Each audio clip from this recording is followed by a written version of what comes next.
Nós vamos abrir a palavra de Deus para o nosso ensino em Marcos capítulo 10. Marcos capítulo 10, versos 46 a 52. A cura do cego de Jericó.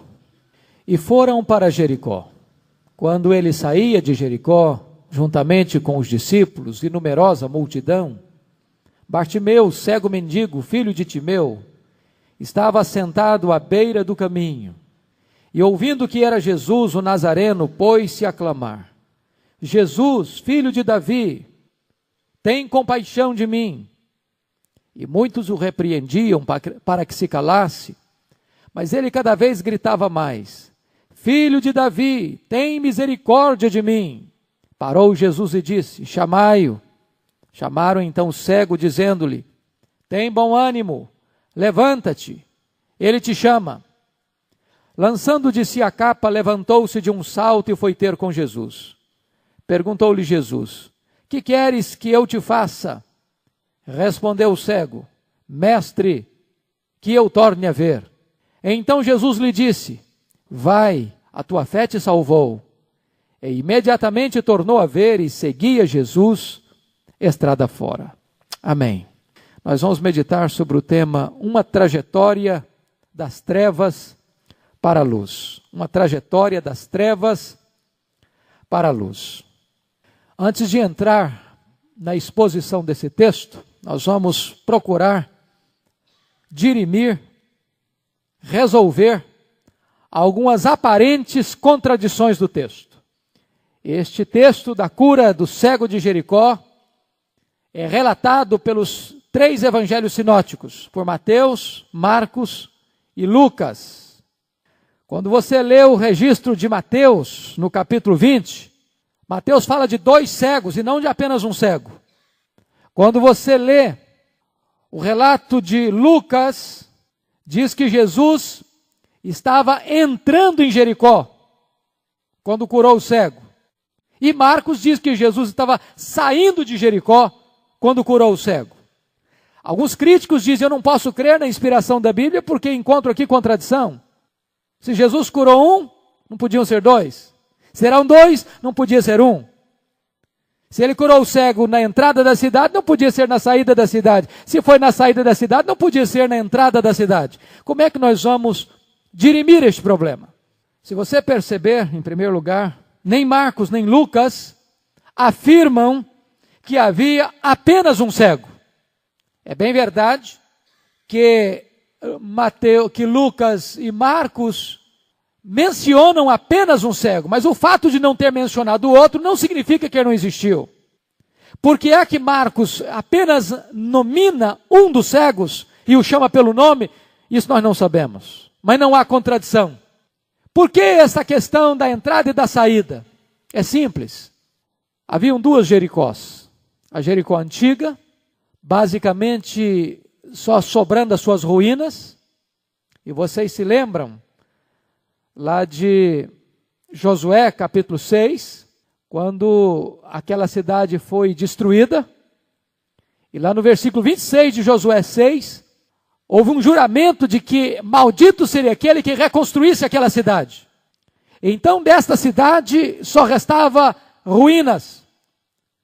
Mas no primeiro século, Herodes o Grande reconstruiu uma nova, ou plantou, edificou uma nova Jericó, próxima, contígua à antiga Jericó.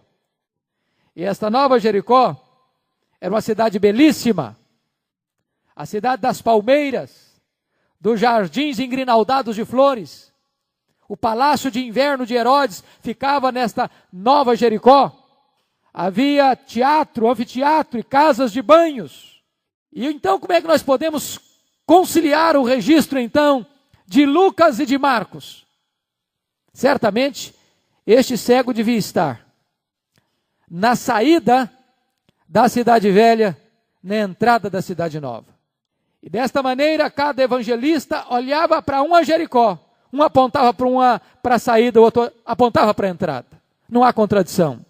Apenas é necessário entender o contexto geográfico e histórico desta região. Segunda coisa, a guisa de introdução que eu quero chamar a sua atenção é sobre a última oportunidade. A cidade de Jericó era um posto de fronteira e um posto aduaneiro, era um posto de alfândega.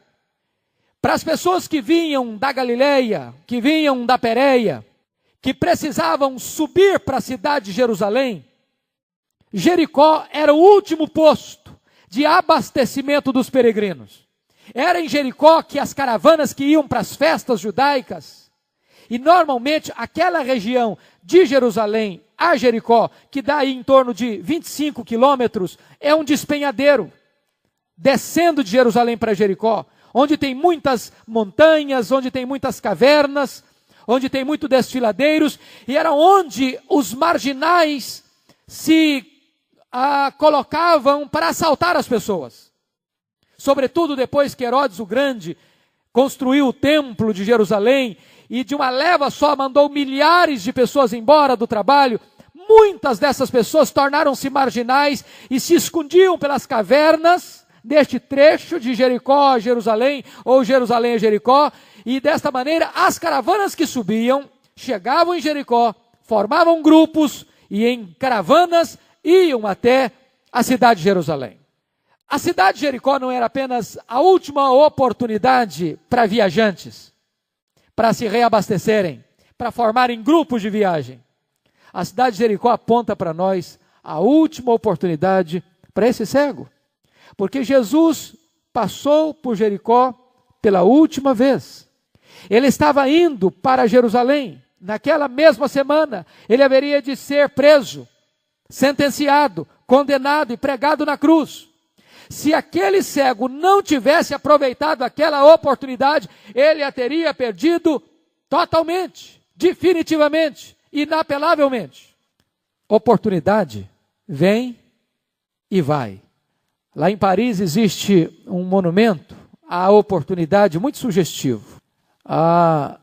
O escultor pintou um quadro da oportunidade como um homem com asas de um pássaro, na posição de um corredor prestes a dar partida à sua corrida, com a mecha de cabelo na frente e calvo atrás, dizendo o seguinte, que a oportunidade está de partida, vai voar, e se você não agarrá-la pela frente, por trás já não tem mais jeito. Ou você apanha a oportunidade agora, ou você pode perdê-la para sempre. Bartimeu aproveitou a última oportunidade. Se ele não tivesse agarrado essa oportunidade, ele teria permanecido cego o resto da vida. Terceira coisa que eu quero chamar a sua atenção, à guisa de introdução, é entender por que está indo aqui uma grande multidão. Nota aí. E foram para Jericó, quando ele saía de Jericó, juntamente com os discípulos, e numerosa multidão. Por que esta numerosa multidão? O que está acontecendo em Jerusalém? A festa da Páscoa. Era a maior festa judaica. Havia uma lei em Israel que num percurso ou num perímetro de 25 quilômetros, todo judeu acima de 25 anos era obrigado a ir à festa da Páscoa. E certamente Jesus está caminhando para Jerusalém, para a festa da Páscoa. Alguns curiosos vão ouvindo Jesus, outros vão seguindo como discípulos, outros vão seguindo como críticos, outros simplesmente vão engrossando aquela caravana que vai para a festa de Jerusalém.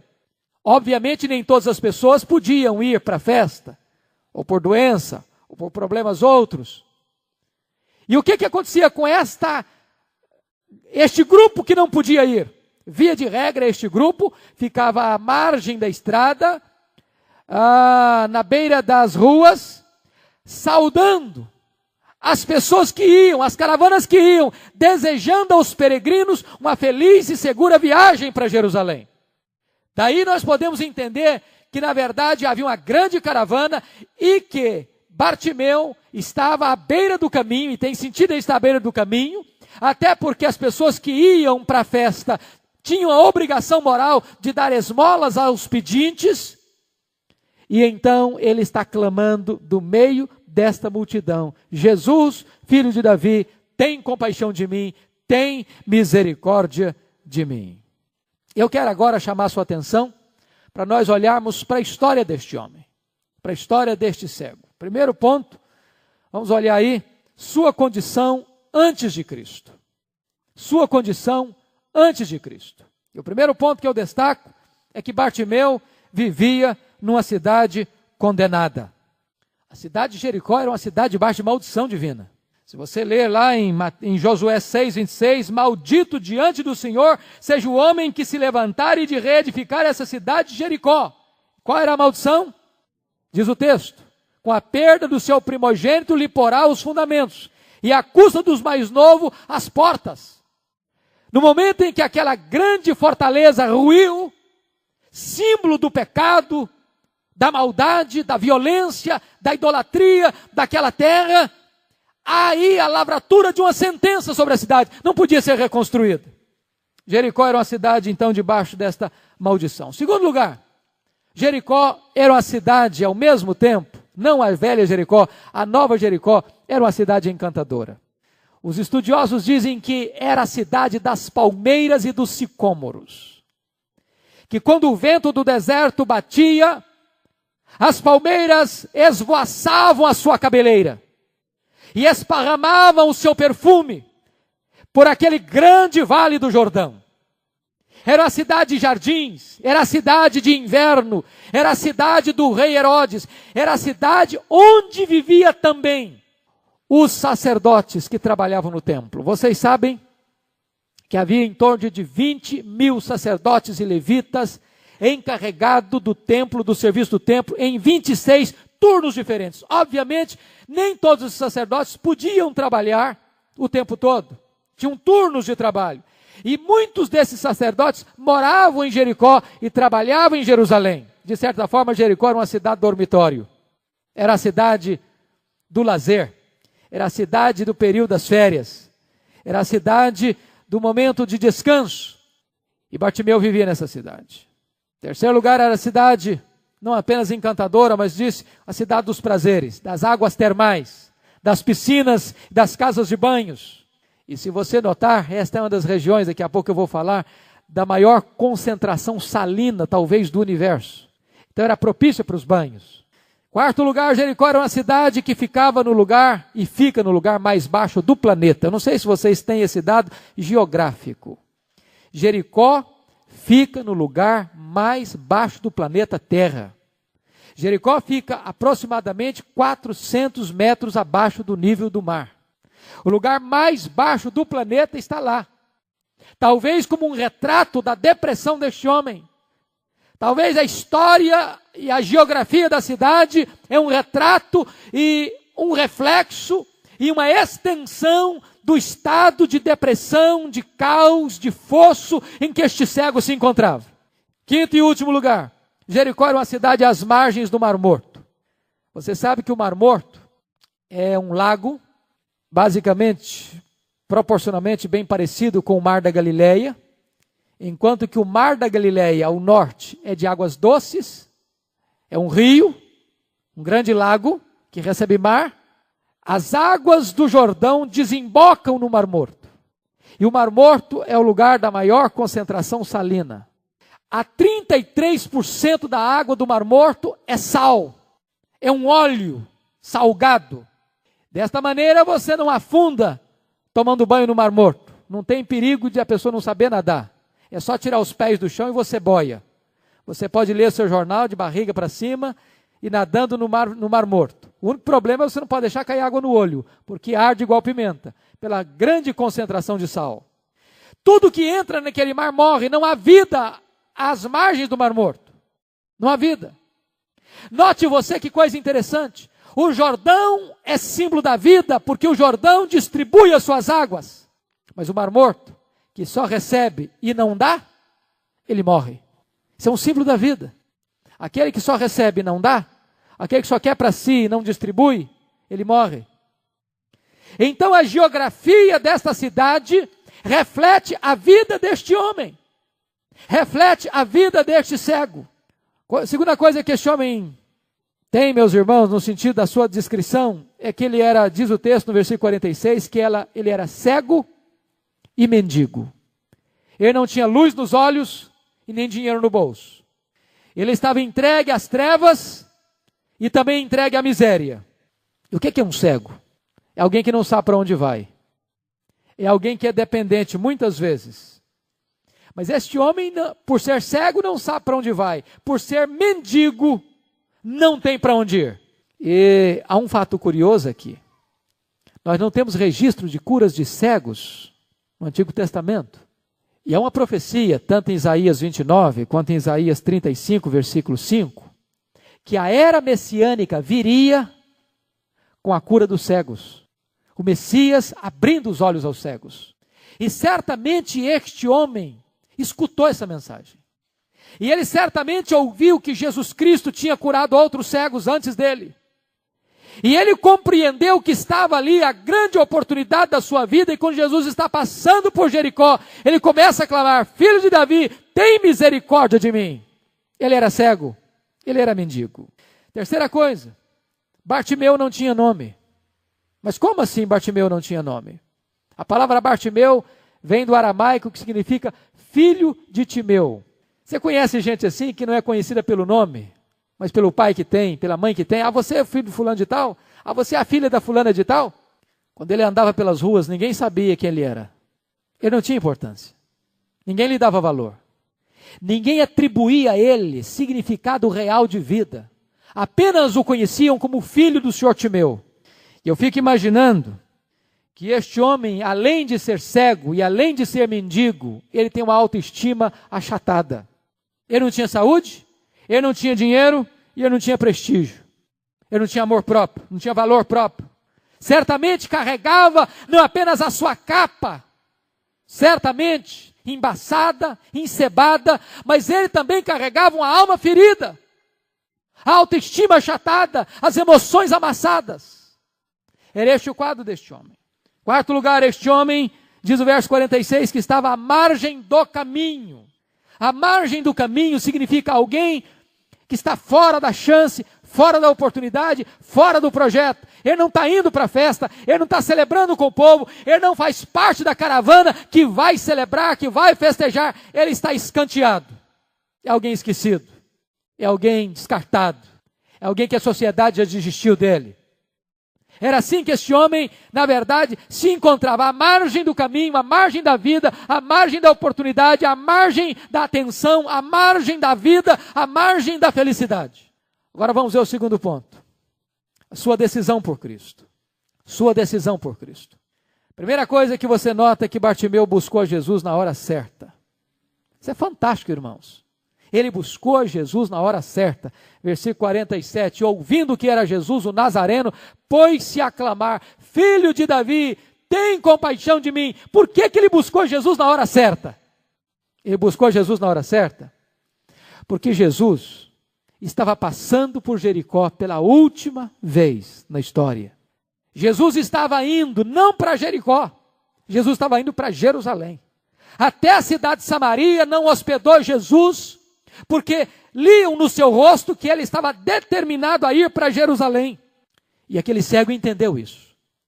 De que ou ele agarrava aquela oportunidade, ou ele perdia a grande chance da vida. Ou ele clamava por misericórdia naquele dia, ou então ele estava fadado a ficar cego a vida inteira. Irmãos, na vida nós temos que aprender a otimizar e aproveitar as oportunidades de Deus. Porque elas podem ir embora. Nós poderemos chorar amargamente se nós não aproveitarmos o tempo que Deus está nos dando, a oportunidade que Deus está nos dando. Segunda coisa, Bartimeu buscou a pessoa certa, filho de Davi. Notem vocês que este homem cego enxergou mais do que os sacerdotes. Este homem cego enxergou mais do que os escribas. Este homem cego enxergou mais do que os fariseus. Este homem cego enxergou mais do que os teólogos da sua nação, os escribas que examinavam a Bíblia, os sacerdotes que ministravam o culto, os fariseus que eram os principais agentes da religião ortodoxa de Israel, olharam para Jesus e não viram nele o filho de Davi, não viram nele o Messias, viram-no como um impostor que deviam perseguir e matar. Mas este homem cego, desprovido de luz nos olhos, tinha luz na alma, tinha luz no coração, tinha entendimento de espírito. Notem vocês que ele chama Jesus de filho de Davi. E nesta verdade, esse título é o título messiânico. Ele entendeu o seguinte, que esse Jesus que está passando aí, eu só estou escutando o tropel da multidão, talvez eu só estou escutando o vozerio da multidão, mas esse Jesus que está passando aí, é o Messias esperado, é o prometido de Deus, é aquele que viria trazer salvação, é aquele que haveria de trazer libertação, é aquele que haveria de trazer luz para os cegos, é aquele que haveria de trazer esperança para a humanidade, e ele clama, porque ele entende que este era verdadeiramente o Filho de Deus, o filho de Davi. Mas notem vocês, que lá no versículo 40, ou melhor, no verso 51, ele usa uma outra expressão. Perguntou-lhe Jesus, que queres que eu te faça? Respondeu ele, agora ele não diz filho de Davi, agora diz mestre, que eu torne a ver. E a palavra mestre aqui, não é simplesmente a palavra rabi. Esta palavra só aparece aqui e novamente lá em João capítulo 20, versículo 16, e só é usada por esse cego e por Maria, quando depois da ressurreição de Jesus disse, mestre, Rabone, que também pode ser traduzido por Senhor. Este homem compreende que ele está muito mais do que na frente de um grande líder, ou de um curandeiro, ou de alguém que tem poder, ele está diante do próprio Deus, do próprio Salvador da humanidade, ele tem compreensão acerca disso, foi por isso que Jesus disse, a tua fé te salvou, ele sabia diante de quem ele estava. Terceira coisa, Bartimeu buscou a Jesus com perseverança, olha o versículo 48, e muitos o repreendiam para que se calasse, mas ele cada vez gritava mais, filho de Davi, tem misericórdia de mim. Eu fico impressionado com a colocação dele, porque ele demonstrou uma insubornável persistência. A multidão tentava abafar-lhe a voz, botaram uma mordaça nele. Eu fico a perguntar, por que é que a multidão queria que este homem se calasse? Quais seriam as razões? Quais seriam os motivos? E eu queria só, antes de responder esta pergunta, dizer o seguinte, que nós temos que ter muito cuidado com a voz do povo. Há um ditado popular que diz que a voz do povo é a voz de Deus. Isso não é verdade. Muitas vezes, e na maioria das vezes, não é. Nem sempre a maioria está com a razão. Nem sempre a nossa posição como cristãos é de seguir o que a maioria pensa, que a maioria gosta ou que a maioria acha. Nesse caso, a multidão tentou impedir Zaqueu de ver a Jesus, nesta mesma cidade, nesta mesma ocasião.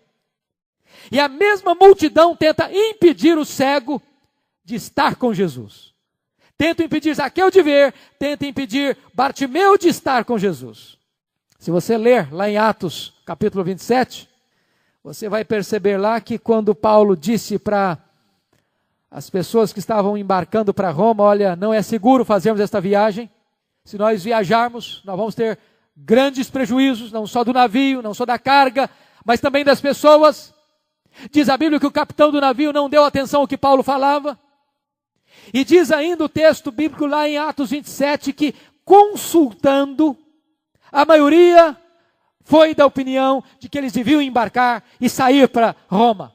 Ou seja, aquelas pessoas responsáveis pela viagem fizeram a consulta, a maioria ganhou. E então disseram, olha, não vamos atender o que Paulo está falando, esse cara não entende mar, ele pode entender um pouco de Bíblia, mas de navio entendemos nós, de mar entendemos nós, vamos seguir a voz do povo, vamos seguir a voz da maioria. E eles saíram e enfrentaram uma terrível borrasca, uma terrível tempestade, o navio se despedaçou, a carga se perdeu, e se não fora por providência de Deus, eles teriam todos perecido. Agora, por que a multidão quer calar este cego? Eu vou levantar 4 possibilidades. Primeiro, talvez eles tentaram calar Bartimeu porque eles estavam com pressa para ir para Jerusalém. A festa era a festa mais importante. A cidade estava profundamente agitada. Era a oportunidade de fazer compras, era a oportunidade de ver as coisas novas, era a oportunidade de reencontrar amigos, era a oportunidade de estar no templo, era a oportunidade de adorar na casa de Deus, e eles estavam entusiasmados com aquela caravana e com aquela caminhada. Ninguém podia detê-los no caminho com coisas de somenos. Segundo motivo, eu acho que eles deviam ter pensado o seguinte: quem é esse camarada? Um indigente, um mendigo, um cego, que vai querer atrapalhar a caravana de Jesus com tanta gente querendo ouvi-lo? Ele não vai dar atenção para esse homem, então é melhor que ele cale, que ele se silencie, para que nós continuemos a ouvir as doces palavras de Jesus. Às vezes, até hoje, nós achamos que há pessoas mais importantes que outras. Nós achamos que algumas pessoas merecem mais que outras. Nós achamos que algumas pessoas devem ser tratadas com determinada deferência que outras. E eles foram preconceituosos com este cego, dando a ele um valor de uma pessoa indigna, de uma pessoa que não mereceria a atenção do Filho de Deus. Terceira razão, possivelmente algumas daquelas pessoas não estavam prontas a ouvir uma declaração pública da messianidade de Jesus, porque o cego está gritando a plenos pulmões exatamente a messianidade de Jesus, Filho de Davi. Está dizendo: tu és o Messias que a nação espera, tu és o Salvador que nós aguardamos, tem misericórdia de mim. A quarta razão, talvez porque tentaram calar Bartimeu, ou porque eles sabiam que aquela frase de Bartimeu, aquela evocação de Bartimeu, contrariava frontalmente a opinião das autoridades religiosas de Israel. E eles não queriam ficar em situação desconfortável com os seus líderes espirituais. Nós não sabemos qual desses motivos prevaleceu, mas o certo é que a multidão tentou, mas este homem não cedeu às pressões, ele continuou clamando e insistindo com Jesus. Quarto lugar, Bartimeu buscou Jesus com humildade. Notem vocês que ele não manifesta qualquer rancor, que ele não manifesta de estar sendo injustiçado pela sociedade, marginalizado pela sociedade. Ele não grita por direitos, ele não pede justiça, ele clama misericórdia. Tem compaixão de mim, tem misericórdia de mim. É esta atitude que cada um de nós precisa aproximar-se de Deus, como alguém carente, necessitado, absolutamente de mãos vazias. Mas, irmãos, preste atenção. Quinto lugar, Bartimeu buscou Jesus com despreendimento. Note você no verso 50. Lançando de si a capa, levantou-se de um salto e foi ter com Jesus. Primeiro, a capacidade deste homem de descartar talvez a única coisa valiosa que ele tinha na vida. Aquela capa era o seu guarda-roupa, aquela capa era o seu colchão, a sua cama, aquela capa era o seu agasalho, aquela capa era a sua confidente, aquela capa era tudo para aquele homem. Às vezes nós não damos valor a algumas coisas, outras pessoas dão muito. Olha para um mendigo na rua, ele se agarra com determinadas coisas que você jogaria no lixo, mas para ele é tudo que ele tem. Este homem lançou de si a capa dizendo: nada pode interceptar a minha ida urgente ao Senhor Jesus. Há pessoas que querem ir a Jesus, mas não lançam de si a capa. O jovem rico foi a Jesus, a pessoa certa, se ajoelhou, adorou, pediu, perguntou, ouviu a resposta, mas quando Jesus disse para ele: se queres ser perfeito, vai, vende tudo o que tens, distribui entre os pobres, depois vem, segue-me e terás um tesouro nos céus. Diz a Bíblia que ele saiu triste. Ele não teve coragem de lançar de si a sua capa. Agora notem vocês que ele faz isso numa coisa que para ele era preciosa. E ele abre mão. Mas mais outra coisa aqui. O texto diz que, lançando de si a capa, de um salto, foi ter com Jesus. Eu pergunto a você, você já viu o cego pular? Você já viu o cego saltar? Isso é contrário à psicologia do cego. Cego não pula. Cego não salta. Cego apalpa o terreno primeiro, para dar um passo. Me encanta essa questão deste moço cego ter pulado, ter saltado. Kierkegaard, o pai do existencialismo moderno, disse que fé é um salto no escuro. Bartimeu tem um outro conceito de fé. Bartimeu diz que fé é um salto nos braços de Jesus. É um pulo para o encontro com o Filho de Deus. Eu acho isso magnífico. Champlin diz que Bartimeu deu um salto com a alma e não apenas com as pernas. Este salto de Bartimeu Foi a prontidão dele de estar com Jesus, de encontrar-se com Jesus, de não adiar aquele encontro com Jesus. Mas notem vocês, em último lugar, sexto ponto aqui, Bartimeu buscou a Jesus com objetividade. Ele foi a Jesus. E Jesus perguntou para ele: que queres que eu te faça? Às vezes, quando as pessoas vão a Jesus, elas vão com outros motivos, com outros interesses, e com tantas coisas que nem sabem exatamente o que querem.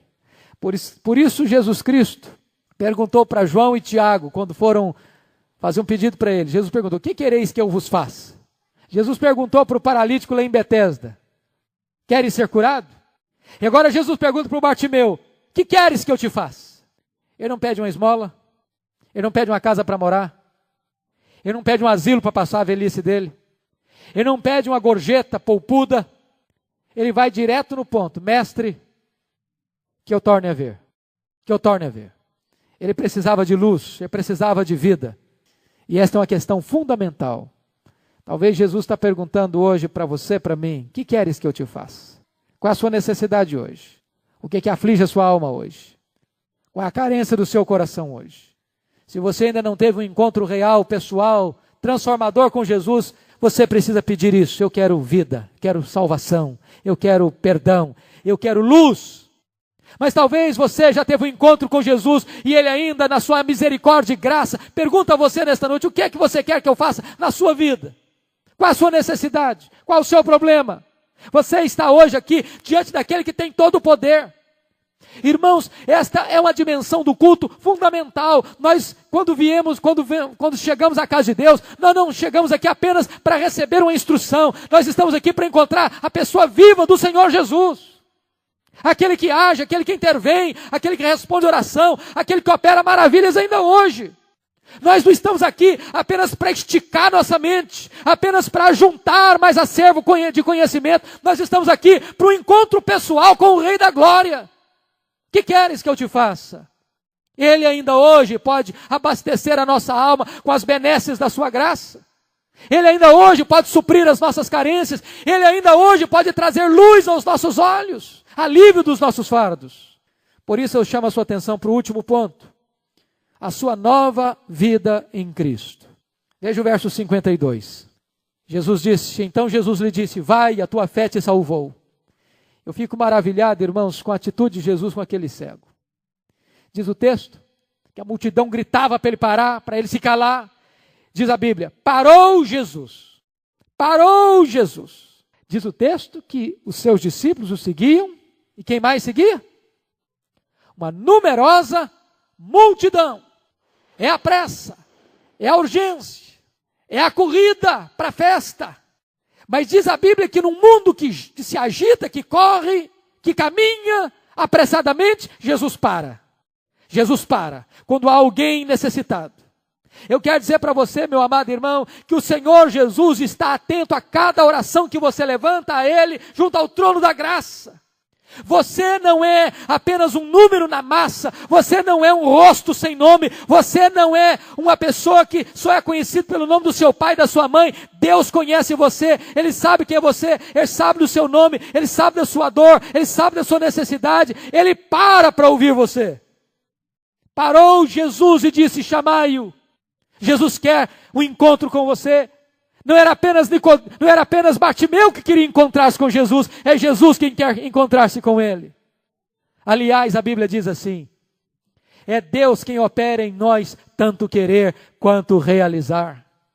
Não fomos nós que escolhemos a Deus, foi Ele quem nos escolheu. Não fomos nós que amamos a Deus, foi Ele que nos amou primeiro. Quando você tem sede de Deus, foi porque Deus botou no seu coração essa sede. Quando você corre para Deus, é porque Deus já atraiu você com cordas de amor. Quando Bartimeu corre ao encontro de Jesus, é porque Jesus já clamava para este encontro com Bartimeu. É Ele quem nos chama. E agora Jesus pergunta: que queres que eu te faça? Mestre, que eu torne a ver. E aí Jesus responde para ele o seguinte: vai, a tua fé te salvou. Ponto. Ponto. Por que Jesus disse isso para ele? Estava pedindo para ver. Aqui há duas coisas, irmãos, que eu fico profundamente impressionado. Bartimeu, mesmo sendo cego, ele enxergava mais do que as pessoas que estavam vendo. Ele enxergou em Jesus o Filho de Deus, o Messias, o Rabone, o Senhor. Ele olhou para Jesus com os olhos da alma, com os olhos da fé. Há pessoas cegas que enxergam mais do que aquelas que têm 2 olhos. Fanny Crosby escreveu mais de 4.000 hinos. Cega, desde a infância. Essa mulher viu mais do que a maioria de nós. Este moço, Bartimeu, era cego, mas ele enxergava com os olhos da alma que ele estava não diante de um simples mestre da lei, ele estava diante do Salvador do mundo, do Senhor Jesus Cristo, do Filho de Davi, do Filho de Deus. E então, Jesus olha para ele e diz: a tua fé te salvou. Seus olhos do entendimento estavam abertos. Louvado seja Deus por isso. E ele recebe a maior das dádivas, a maior das bênçãos, e recebe a salvação da sua vida, o perdão dos seus pecados. Nós estamos vendo hoje uma super ênfase nos milagres. Nós estamos vendo hoje as pessoas buscando o evangelho apenas para terem lucro, ou para terem saúde, ou para terem prosperidade, ou para terem benesses materiais. Você liga a televisão e os testemunhos que você ouve são esses. Eu comprei um carro, eu comprei uma casa, eu estou ganhando mais dinheiro, eu fui promovido, eu comprei mais isso, eu comprei mais aquilo, eu tenho mais isso, eu tenho mais aquilo. E não se mais prega a salvação. Já não se deseja mais a salvação como a maior das dádivas, como a pérola de grande valor, como o verdadeiro tesouro. Mas a maior necessidade deste homem não era de vista, não era de luz nos olhos. A maior necessidade deste homem era de luz na alma. Ele compreendeu que Jesus era o Salvador e ele recebeu dele o presente da vida eterna. A segunda coisa que Jesus fez por ele, Bartimeu foi curado por Cristo. Diz o texto no verso 52, que Jesus disse: vai, a tua fé te salvou, e imediatamente tornou a ver. Note você que a fé é um dom de Deus. Mas muitas vezes Jesus elogiou o recipiente por exercer esta fé que é dádiva de Deus. Mulher, grande é a tua fé, seja feito conforme a tua vontade. Nós pecamos contra Deus quando não desenvolvemos uma fé mais robusta naquele que é o Senhor, o Todo-Poderoso Deus. Nós deixamos de usufruir determinadas benesses espirituais por não crermos. Se creres, verás a glória de Deus. Seja feito segundo a tua fé. Tendes fé em Deus. Tudo o que pedirdes, em meu nome, o recebereis. Se 2 sobre a terra concordar sobre qualquer assunto, crendo que já recebestes, assim será convosco. Muitas vezes nós nos aproximamos de Deus sem fé. E a Bíblia diz que aquele que se aproxima de Deus deve crer que Ele existe e que Ele é galardoador dos que o buscam. E este homem creu. E este homem recebeu a cura e a salvação. Note você que no momento cegueira total, no outro seguinte, visão intacta. Ele foi curado total, imediata e definitivamente. Finalmente, Bartimeu foi guiado por Cristo. Versículo 52 diz: e seguia a Jesus estrada fora. Ele demonstra gratidão e ele demonstra verdadeira conversão. Ele não acabou de ser curado, agora eu vou voltar para a minha vida, vou curtir a vida, vou aproveitar a vida e vou usufruir tudo aquilo que eu não usufruí até hoje. Diz o texto que ele acabou de ser curado e engrossou a fileira daqueles que seguiam a Jesus estrada fora. E eu pergunto, para onde eles estavam indo? Para Atenas da filosofia? Para Roma do poder político? Não. Eles estavam indo para Jerusalém da cruz, para Jerusalém do Calvário, para Jerusalém da renúncia, para Jerusalém dos apupos, da gritaria, da zombaria, da multidão sangue sedenta que haveria de gritar: crucifica-o, crucifica-o, crucifica-o. Este homem com isso está querendo dizer que ele abraça definitivamente o discipulado. Ele se torna um seguidor de Jesus. Nós somos desafiados a seguir a Jesus. Aqui não tem tapete vermelho, só Natã. Aqui é caminho eivado de espinho. Aqui é caminho estreito. Aqui é cruz para depois ter glória. Este homem entende isso. E ele não segue a Jesus buscando benesses, buscando promoção, buscando glórias humanas. Ele segue Jesus com consciência de que está indo para a Jerusalém do sacrifício.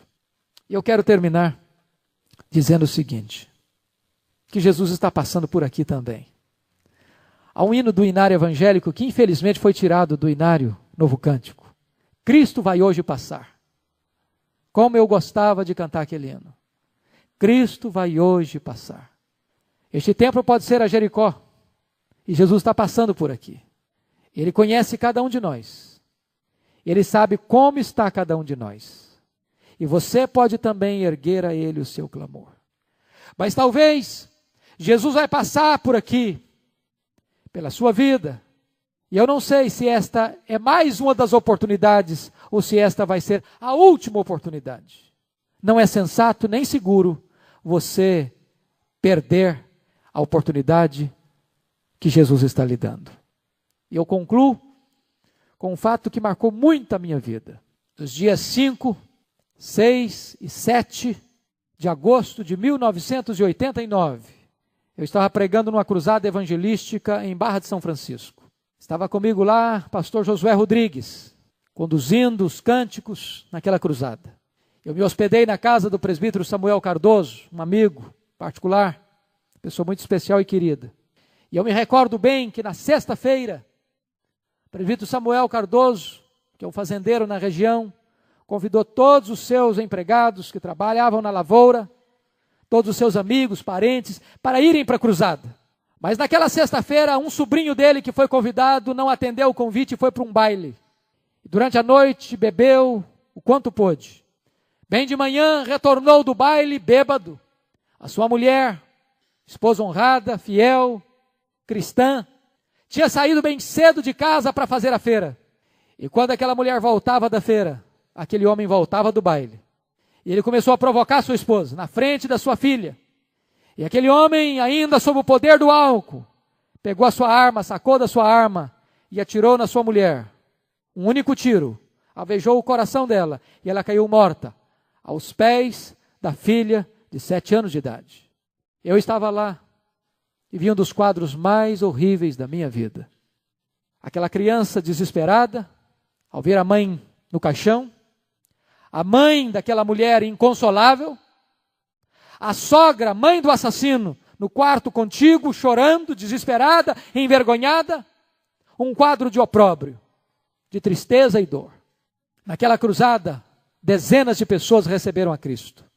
Um dos frutos dessa cruzada é o pastor Ronildo, pastor da primeira igreja presbiteriana de São Mateus. Ele se converteu naquela cruzada. Como dezenas de outras pessoas se renderam a Cristo. E eu fiquei pensando no meu coração. Se aquele homem, em vez de ter ido ao baile, tivesse ido à cruzada na sexta-feira, sua mulher não estaria morta. A sua filha não estaria órfã de mãe. A sua mãe não estaria envergonhada.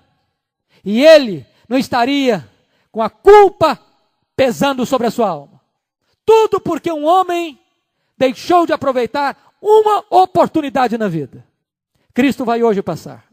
E você também tem uma oportunidade. O que é que você vai fazer com ela? Aproveitá-la ou deixá-la passar?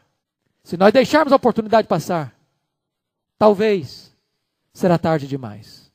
Que Deus nos ajude, que Deus nos sustente, que Deus nos mova o coração para aproveitarmos todas as oportunidades que Deus põe diante da nossa vida. Que seja assim para a glória do seu nome. Amém. Nós vamos orar ao Senhor. Eu gostaria de convidar você para vir aqui à frente orar comigo, se você deseja. Levante-se do seu lugar e venha. Nós estamos diante daquele que é o filho de Davi, daquele que é o Rabone, daquele que é o Senhor, daquele que é o Mestre, daquele que tem todo o poder, daquele que pode reverter situações humanamente impossíveis, daquele que pode nos valer nesta noite, nos restaurar nesta noite. Coloque a sua causa, irmão e irmã, diante de Deus. Você veio para aqui hoje, quem sabe trazendo uma necessidade específica, que você está pedindo a Deus uma solução, uma saída, uma resposta. Talvez você tenha encontrado vozes contrárias para dizer, não adianta, não tem mais jeito, agora é tarde demais, fica calado, não insista com essa causa não. Faça como Bartimeu, insista, continue clamando. o Filho de Deus, aquele que governa os céus e a terra, ele para ouvir a sua voz, para escutar o seu clamor. Põe essa causa diante de Deus.